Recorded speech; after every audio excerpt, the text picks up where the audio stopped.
Hello student, मैं दिव्या कौशिक, आपकी chemistry teacher, और स्वागत है आप सभी का B2E लर्निंग के ऑनलाइन प्लेटफॉर्म पे। तो बेटा कैसे हैं आप? आई होप आपकी स्टडी वगैरह सब बढ़िया चल रही होगी, एकदम फर्स्ट क्लास चल रही होगी, है ना। तो इसी सीरीज़ में हम आज लेकर आए हैं आपके लिए classification of element and periodic properties. आपको हेडिंग वगैरह सब दिख गया होगा। हाँ, तो आज हम शुरू करने जा रहे हैं पीरियोडिक प्रॉपर्टीज़, यानी कि पीरियोडिक टेबल का क्या क्या प्रॉपर्टीज़ है, साथ में क्लासिफिकेशन ऑफ एलिमेंट की किस तरीके से एलिमेंट का क्लासिफिकेशन हुआ।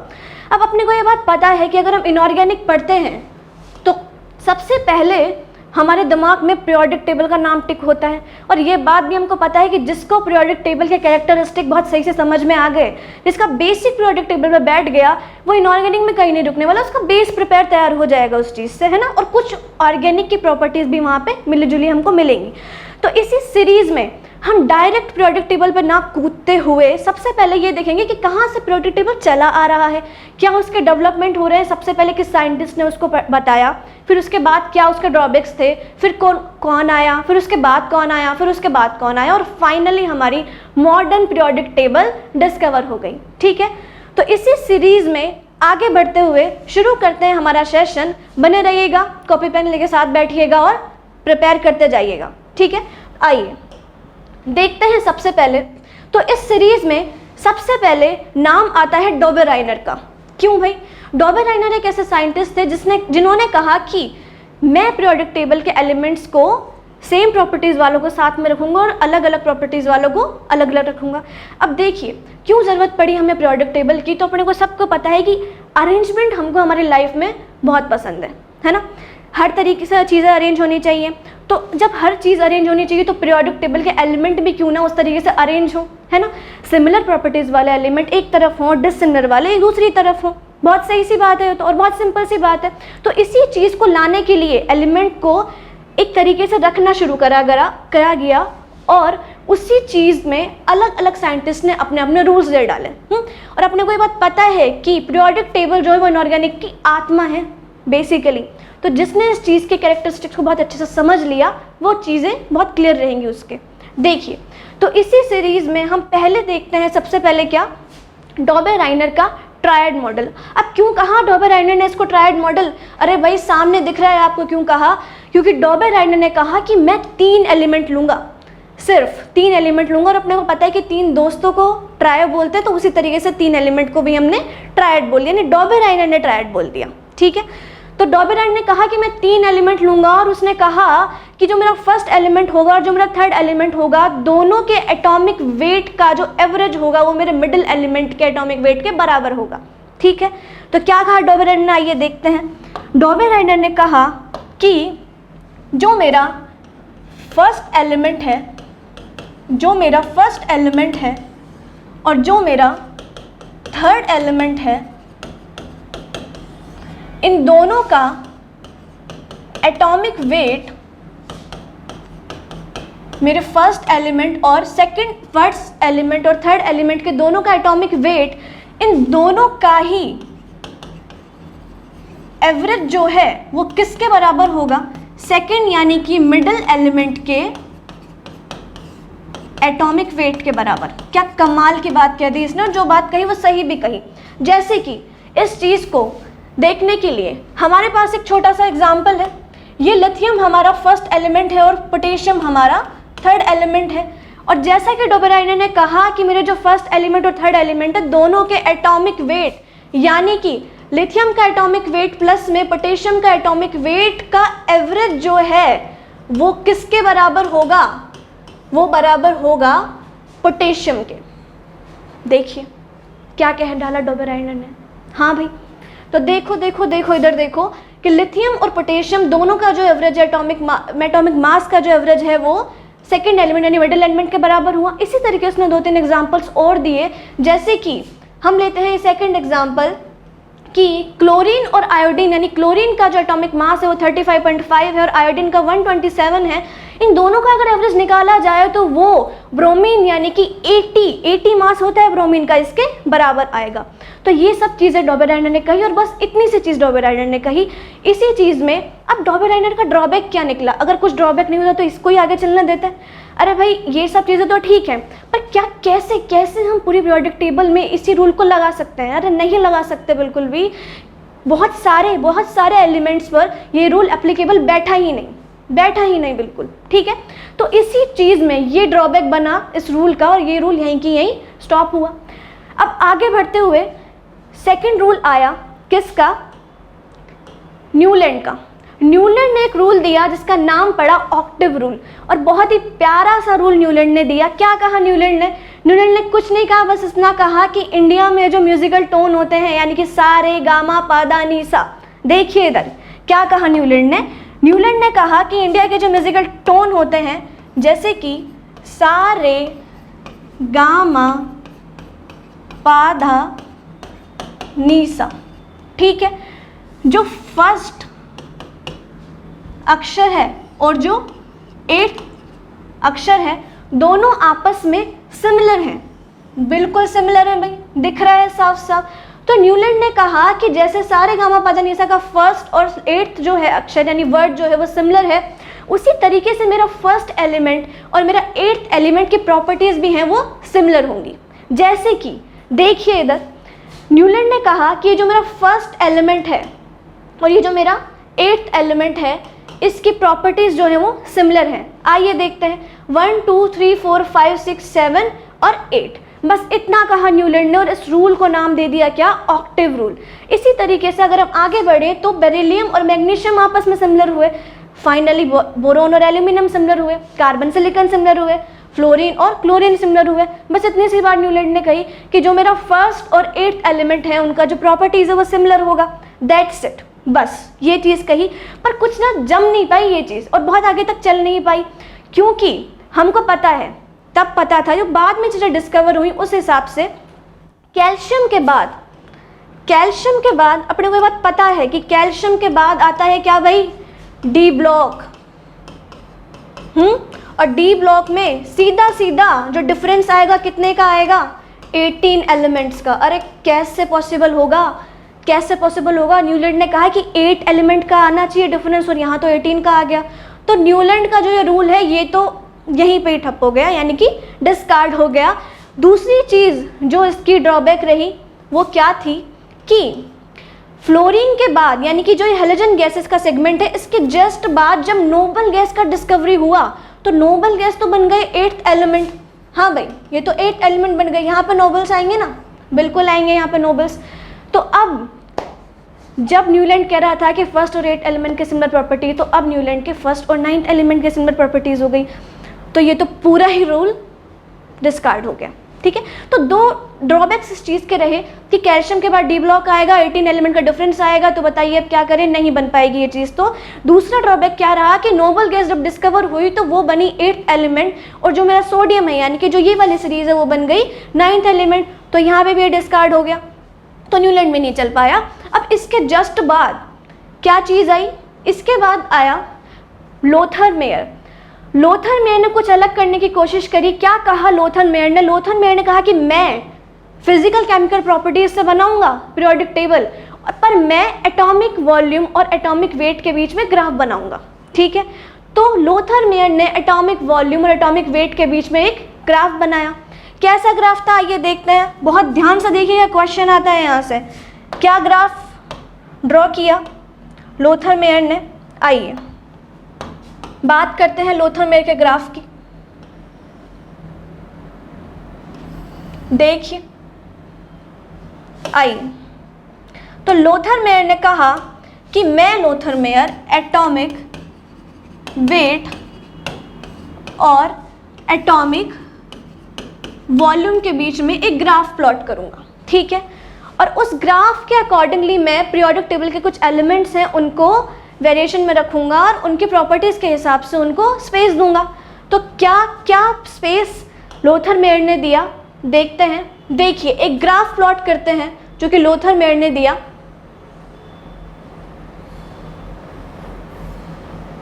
बस भाई, हो गया ग्राफ प्लॉट। अब किस किस तरीके से लोथर मेयर ने एलिमेंट्स को अरेंज किया, बड़े ध्यान से देखना भाई, ध्यान से देखना। लोथर मेयर ने कहा कि जो ये पीक है ना इस ग्राफ की, बिल्कुल जो ये पीक है, यहाँ पे आने वाले हैं एल्कली मेटल्स, यानी कि लिथियम, सोडियम, पोटेशियम और रुबिडियम।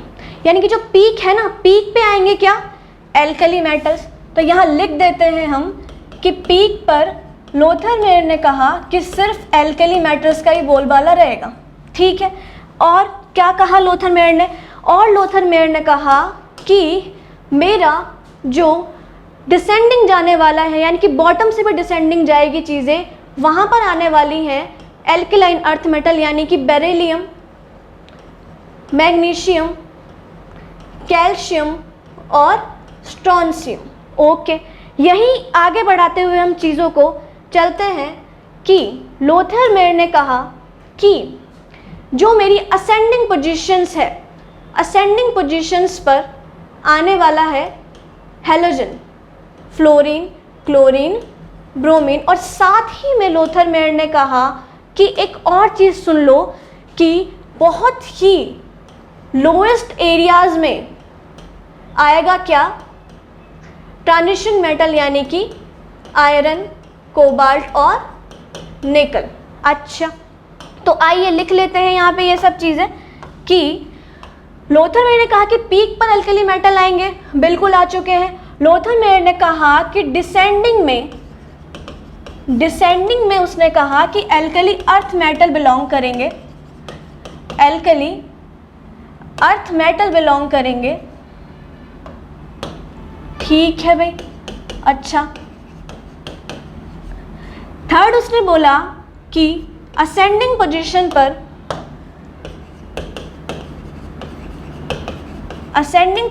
पर हेलोजन्स बिलोंग करेंगी और बहुत ही लोवेस्ट एरिया में, यानी कि लोवेस्ट पॉइंट पर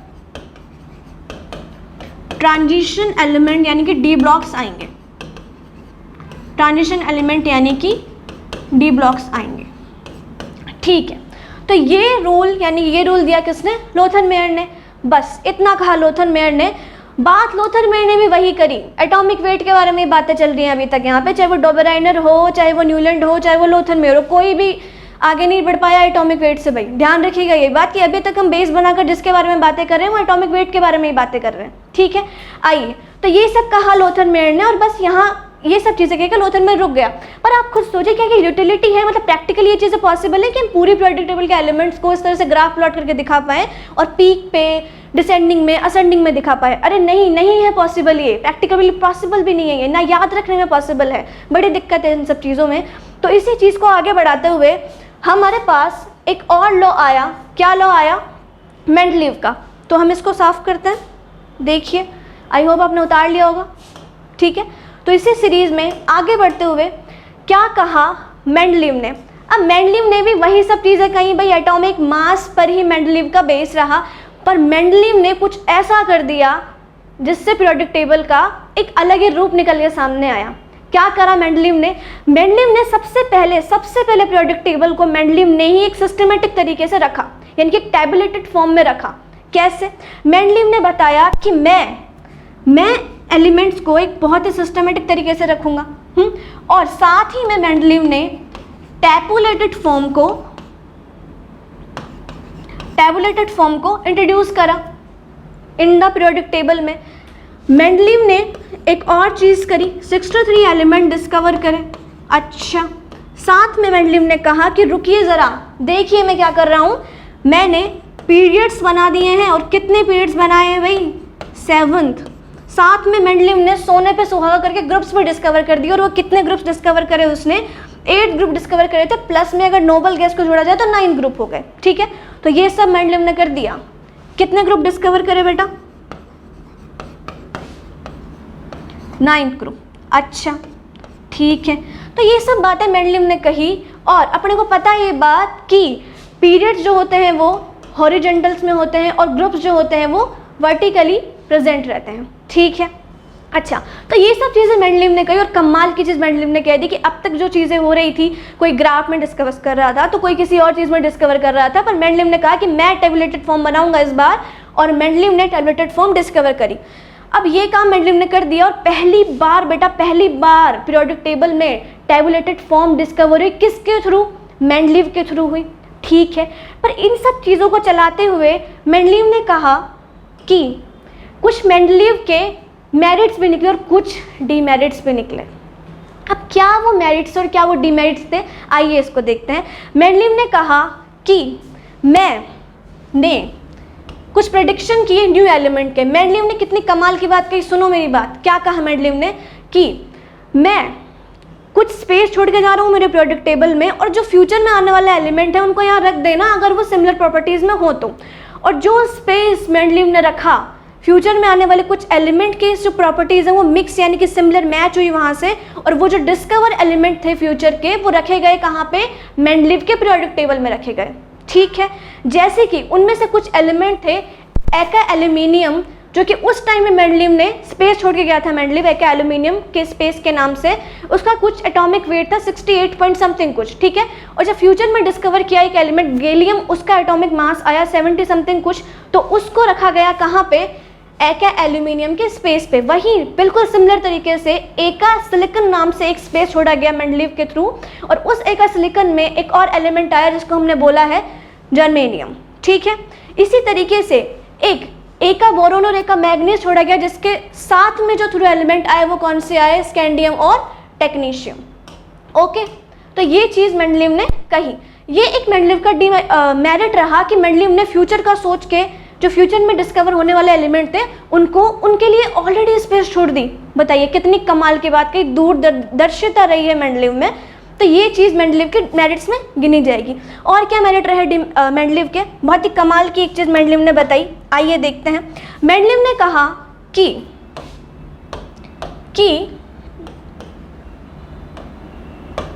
कुछ सोर्सेस से पता चला कि जो बेरिलियम है ना ये ट्राइवेलेंट है। क्या है, ट्राइवेलेंट है। और अगर हम बेरिलियम का एटॉमिक वेट निकालें तो एटॉमिक वेट निकालने का सीधा फॉर्मूला होता है इक्विवेलेंट मास इनटू में वैलेंसी, यानी कि बेरिलियम का इक्विवेलेंट मास कितना होता है 4.5 इंटू में वैलेंसी अगर ट्राइवेलेंट की देखी जाए तो 3, और अगर हमारे पास मल्टीप्लाई करेंगे तो क्या आएगा 13.5। अब मेंडलीव ने कहा कि अरे नहीं भाई नहीं, 13.5 कैसे आ सकता है इसका, मैं कहाँ इसको रखूँगा, मेरे पास तो इतने वेट वाला स्पेस रखने की जगह ही नहीं है, 13.5 तो मैं फिट नहीं कर सकता हूँ मेरे प्रोडक्ट टेबल में बेरिलियम को।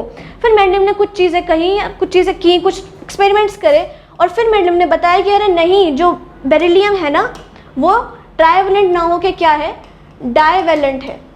क्या है, डाइवेलेंट है। और अगर डाइवेलेंट बेरिलियम है तो अगर इसका तब हम एटॉमिक मास निकालें तो 4.5 इंटू में 2, और साथ में क्या आएगा इसका मास 9.0। क्लियर, जिसको एग्जैक्टली हम मानेंगे क्या 9 में। ठीक है, तो अब मेंडलीव ने कहा कि हाँ अब मैं बेरिलियम को अपने प्रोडक्ट टेबल में स्पेस दे सकता हूँ बड़े ही आराम से। तो मेंडलीव ने बेरिलियम का एक ये कैरेक्टर हमको बताया। ठीक है, पर इतना सब कुछ करने के बाद भी कुछ डिमेरिट्स रह गए किसके, मेंडलीव के। वो क्या डिमेरिट्स है, आइए देखते हैं। देखिए तो क्या डिमेरिट्स रहे मेंडलीव के।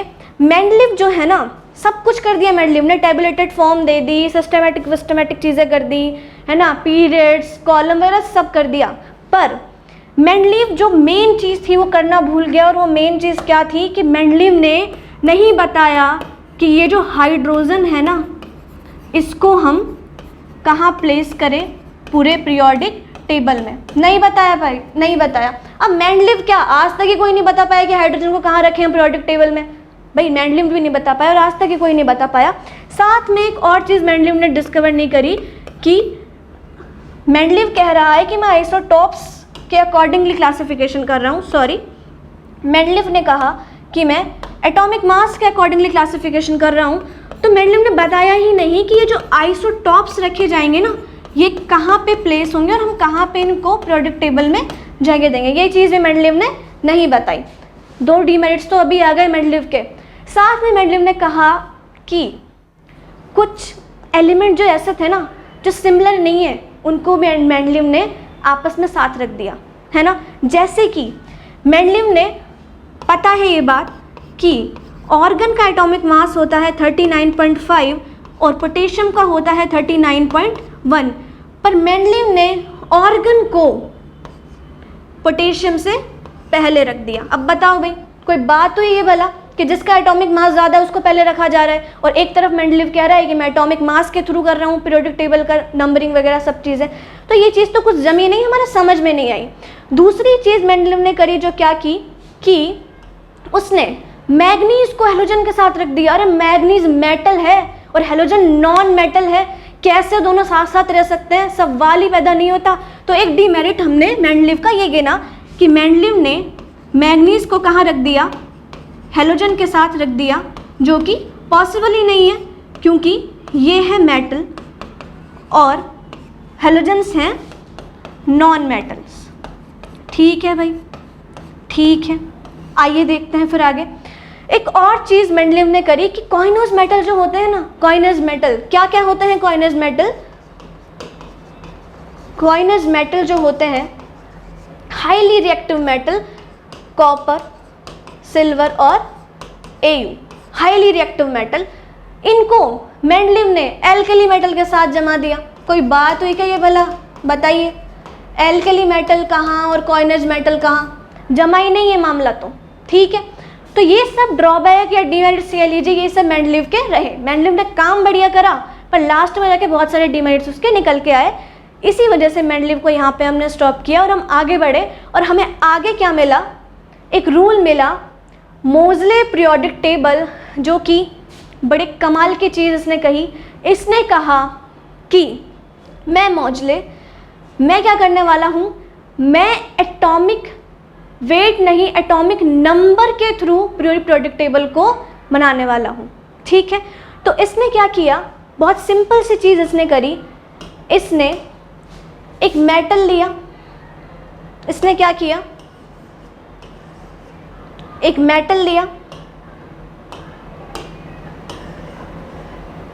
और उस मेटल पर बॉम्बार्डमेंट करवाया कुछ हाई इलेक्ट्रॉन बीम्स का। अच्छा, फिर क्या कहा इसने? इसने एक मेटल लिया और एक मेटल की सरफेस पर हाई इलेक्ट्रॉन बीम का बॉम्बार्डमेंट करवाया। ठीक है, इसी तरीके से यहाँ से एक्स रे जनरेट हुई और इन एक्स रेज की जो फ्रिक्वेंसी रही, जिसको हम म्यू से देखते हैं, उस म्यू और एटॉमिक नंबर के बीच में मोज़ले ने एक ग्राफ प्लॉट किया। और वो ग्राफ इस तरह से कुछ प्लॉट हुआ कि हमारा ग्राफ किन किन के बीच में ये बन रहा है? एटॉमिक नंबर और रूट स्क्वायर फ्रिक्वेंसी के बीच, और ग्राफ आया बिल्कुल स्ट्रेट लाइन। ठीक है, तो क्या कहा मोज़ले ने कि ये जो मेरा एक्स-रे का फ्रिक्वेंसी है ना, फ्रिक्वेंसी का जो रूट स्क्वायर है वो किसके बराबर होगा? सॉरी, किसके प्रोपोर्शनल होगा? एटॉमिक नंबर के प्रोपोर्शनल होगा। ठीक है, ये चीज़ मोज़ले ने कही। तो यहाँ से इस फिफ्थ साइंटिस्ट जो हमने पढ़ा, यहाँ से हमारे पास पीरियोडिक टेबल का एक बेस आया, जहाँ से हमने मॉडर्न पीरियोडिक टेबल की तरफ रुख ले लिया।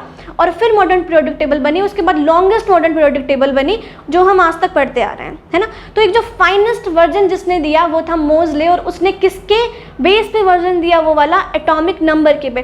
भाई याद रखना ये बात कि अब तक जितने भी साइंटिस्ट हमने पढ़ डाले हैं सब एटॉमिक वेट पे दे रहे हैं, पर एक मोज़ले था जिसने एटॉमिक नंबर पे वो वर्जन दिया था, किसका? पीरियोडिक टेबल का। तो समझ में आ गई ये बात। तो अभी तक हमने क्या पढ़ लिया? डेवलपमेंट ऑफ पीरियोडिक टेबल्स पढ़ लिए। जितने भी सारे डेवलपमेंट पीरियोडिक टेबल के थ्रू हुए सब हमने एक एक करके पढ़ डाले। आई होप आपको समझ में भी अच्छे से आया होगा, आपने नोट भी सही से कर लिया होगा। तो इसी तरीके से इस चीज़ को आगे बढ़ाते हुए हम कुछ क्वेश्चंस करते हैं, कुछ PYQs देखते हैं कि कहाँ हमारा लिमिट जा रहा है, इस मतलब चीज़ों का कितना हम समझ पा रहे हैं, कितना हम कर पा रहे हैं, ठीक है, कितना हमको अभी याद है। तो देखिए आगे बढ़ते हैं। पहला क्वेश्चन हमारे सामने क्या है कि according to periodic law of element, the variation of properties of element is related to their atomic masses, nuclear masses, atomic number और nuclear neutron proton number ratio। तो जाहिर सी बात है भाई, जो मॉडर्न पीरियोडिक टेबल है जो मोज़ले ने दी थी उसके थ्रू बनी मॉडर्न पीरियोडिक टेबल, इस हिसाब से सबसे पहले एटॉमिक नंबर जो होगा एलिमेंट की प्रॉपर्टीज के वेरिएशन को बताएगा। ठीक है, आइए सेकंड क्वेश्चन हम देखते हैं कि Dobereiner's work lead to the law of triads which state that, जो डॉबे-राइनर ने ट्राइड रूल दिया ना वो किस स्टेट पर बिलोंग कर रहा है? फर्स्ट ऑप्शन हमारे सामने है कि atomic weight of any one element was found to approximate to the mean of the other two element of toilet. बिल्कुल भी नहीं भाई, एक एलिमेंट का तो उसने ऐसा कुछ कहा ही नहीं था। अच्छा, सेकेंड ऑप्शन देखते हैं, atomic weight of the middle element was found to be approximate the mean of the other two element. बिल्कुल बिल्कुल बिल्कुल सेकेंड ऑप्शन कुछ सिमिलर हमारी बातों से मैच खा रहा है कि डॉबरहैनर ने कहा था कि जो मेरा फर्स्ट एलिमेंट है, जो मेरा थर्ड एलिमेंट है, वो मेरे मिडिल एलिमेंट के एटॉमिक वेट के बराबर होगा। क्या बराबर होगा? उन दोनों का एटॉमिक वेट का एवरेज जो है वो बराबर होगा। ये सब बातें किसने कही? डॉबरहैनर ने कही। तो इसी हिसाब से हम सेकंड ऑप्शन के साथ जाएंगे, तो second option is the correct answer. ठीक है, थर्ड क्वेश्चन देखते हैं, एका एल्यूमिनियम एंड एका सिलिकॉन आर। अब भी अभी पढ़कर आए हैं भाई, अब भी अभी पढ़कर आए हैं कि एका एल्यूमिनियम को फ्यूचर एलिमेंट जो डिस्कवर हुआ वो कौन सा था? गैलियम था। और एका सिलिकॉन का जो फ्यूचर एलिमेंट डिस्कवर हुआ वो क्या था? जर्मेनियम था। ठीक है, नेक्स्ट क्वेश्चन देखते हैं, law of Octave state the, यानी कि जो न्यूलैंड का ऑक्टेव रूल था, क्या कह रहा है वो, क्या स्टेट कर रहा है? अरे देखो चार ऑप्शन क्या कह रहे हैं कि the properties of every sixth element. अरे सिक्स्थ एलिमेंट, अच्छा, given one were similar to the first. अरे नहीं नहीं नहीं, ये तो हो ही नहीं सकता। नाइन्थ एलिमेंट सिमिलर है फर्स्ट के? नहीं, हमने ये भी नहीं कहा। क्या सेवेंथ एलिमेंट सिमिलर है? बिल्कुल भी नहीं, सेकंड के तो सवाल ही पैदा नहीं होता। एक और ऑप्शन है थर्ड ऑप्शन कि eighth element one were similar to the first, यानी कि जो हमारा फर्स्ट एलिमेंट है और एट्थ एलिमेंट है दोनों आपस में सिमिलर प्रॉपर्टीज रख रहे हैं। बस ये चीज़ कहा, क्या कही, किसने कही? न्यूलैंड ने कही। तो इन सब बातों को हमने सीखा आज, एक प्रॉपर बेसिक हमने पीरियोडिक टेबल का पढ़ा। इसी के साथ हम इस सेशन को यहाँ तक रखते हैं। आई होप आपको अच्छे से समझ आया होगा, अपने नोट्स बनाए होंगे। अब नेक्स्ट सेशन में हम क्या करने वाले हैं, पीरियोडिक टेबल का पूरा क्लासिफिकेशन पढ़ने वाले हैं। इलेक्ट्रॉनिक कॉन्फ़िगरेशन, इनके ब्लॉक्स, लैंथेनाइड, एक्टेनाइड, किस तरीके से क्या क्या काम वहाँ पे हो रहे हैं और कैसे हम अपने काम की चीज़ें वहाँ से निकाल सकते हैं। ठीक है, तो थैंक यू सो मच। आज का सेशन आपको समझ में आया होगा। पढ़ते रहिए, बढ़ते रहिए। Thank you.